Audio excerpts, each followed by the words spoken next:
Praise lord. ఫిబ్రవరి 28వ తేదీ 2025. ఈరోజు దేవుని వాగ్దానం, అతని పక్షమున జనములను జయించుటకు నేను అతని కుడి చేతిని పట్టుకొని ఉన్నాను. యెషయా గ్రంథం 45వ అధ్యాయం 1వ వచనం. యుద్ధం యెహోవాదే, జయమిచ్చువాడు యేసయ్యే. గనుక మన భయ ఆందోళనలలో మనము మోకాళ్ళపై యేసయ్యకు మొరపెడితే ఆయన మన చెయ్యి పట్టుకొని నడిపించి విజయాన్ని అనుగ్రహించు శక్తిమంతుడు. అటువంటి ఆదరణకర్త, రక్షకుడు, శూరుడు, బలశాలి అయిన దేవునిని కలిగిన మనము భీతిని, భయమును దరిచేరనివ్వక ధైర్యము కలిగిన వారమే ఆత్మీయ పోరాటంలో సాతానును మనము ఎదిరించదును.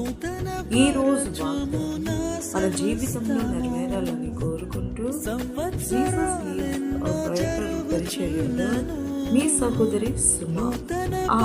God bless you all.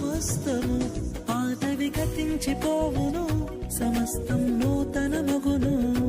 నీలో ఉత్సహించుచు